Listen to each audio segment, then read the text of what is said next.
di kampung, ayah ibu tinggal di kampung sana. Terkadang ayah ibu kita tak sekolah, SD, SMP, SMA tak tamat.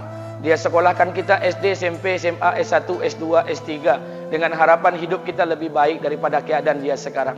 Tapi apa yang membuat kita jarang untuk menjenguk mereka?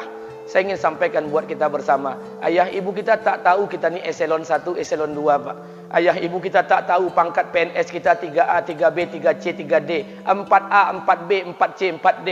Ayah ibu kita tak tahu kita ni public figure. Ayah ibu kita tak tahu dan tak mau tahu. Yang dia tahu kita ni anaknya. Ayah ibu kita tak tahu kita punya sawit berapa. Ayah ibu kita tak butuh mobil kita. Dia tak butuh rumah kita. Tapi yang dia butuhkan kita. Apa yang membuat kita jarang untuk menjenguk mereka? Tahun 2016 di Masjid Damai Langgeng, saya diundang ceramah di sana. Habis pulang ceramah, saya baca WA SMS. Ada seorang ustadz Pekanbaru kirimkan WA dengan saya. Saya baca 2 kali, air mata saya menetes. Kenapa? Karena WA itu berisi cerita satu orang ibu sedang menelpon anaknya. Ibunya nelpon anaknya. Assalamualaikum nak. Waalaikumsalam, kata anaknya. Kata ibunya, nak, sudah 1 bulan kau tak tengok ibu. Apa yang membuat engkau berhalangan, nak? Apakah kau sibuk dengan pekerjaanmu? Minggu yang kedua ibunya telepon lagi. Assalamualaikum nak. Kata anaknya, waalaikumsalam. Kata ibunya, nak, ibu dapat kabar apa engkau baru beli mobil baru. Apa betul, nak? Kata anaknya, betul bu. Kata ibunya, alhamdulillah nak, ibu bangga. Kau pandai menyenangkan hati anak istrimu. Minggu yang ketiga ibunya telepon lagi. Assalamualaikum nak. Kata anaknya, waalaikumsalam.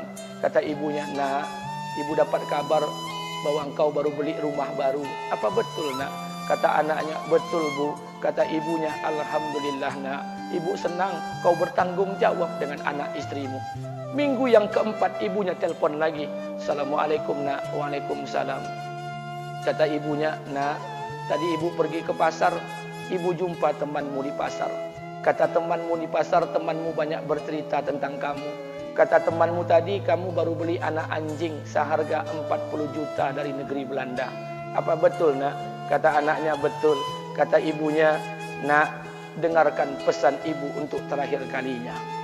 Apa pesan ibunya? Wahai anakku, engkau pelihara 1 ekor anjing. Kau siapkan harga anjing 40 juta. Kau siapkan rumah untuk anjingmu depan rumahmu. Kau jaga anjingmu pagi, siang dan sore. Kau mandikan anjingmu pagi, siang dan sore. Kau kasih makan anjingmu pagi, siang dan sore. Demi Allah nak, dengarkan pesan ibu untuk terakhir kalinya. Apa kata ibunya? Demi Allah nak, demi Allah. Kalau seandainya Allah menciptakan ibu, kalau seandainya Allah menciptakan ibu untuk yang kedua kali di muka bumi ini nak, demi Allah, ibu tak ingin terlahir sebagai manusia. Ibu ingin lahir sebagai seekor anjing, biar berada depan rumahmu dan melihat wajahmu setiap hari. Ibu kita tak butuh harta kita, Pak. Dia tak butuh uang kita, dia butuh kita. Apa yang membuat kita jarang untuk menjenguk mereka? Pantas hidup kita tidak berkah. Pantas rumah tangga kita tidak sakinah. Karena hubungan dengan ayah ibu kita rusak selama ini. Masih ada kesempatan, masih. Yang jauh telepon, yang dekat kunjungi mereka. Demi Allah, kita butuh keberkahan doa mereka. Yang sudah meninggal, ziarahi kuburnya dan doakan mereka. Imam As-Syafi'i berkata, apa kata Imam As-Syafi'i? Manusia zalim, manusia bodoh, kalian tak tahu apabila ayah dan ibu kalian mengangkat tangan di malam hari, dia berdoa kepada Allah untuk anaknya. Doanya cuma sekali, malamnya cuma sekali, hanya sekali saja doanya. Apa kata Imam Syafi'i? Sekali doa ayah dan ibu kalian sudah cukup bagi Allah untuk menjadikan kalian anaknya berkah dunia akhirat. Hari ini berapa banyak doa ayah dan ibu kita, tapi tidak ada keberkahan buat anak mereka. Kenapa? Hati mereka tersakiti. Maka pulang, Pak, cari mak bapak kita. Kita punya rumah hari ini, Bu, kita punya rumah, punya harta, punya uang, punya pekerjaan, punya kekayaan, punya sawit. Kita jadi orang hari ini jadi pegawai bukan kena sarjana kita, Pak. Kita jadi orang hari ini bukan kena otak kita. Kita jadi orang hari ini bukan kena kepintaran kita.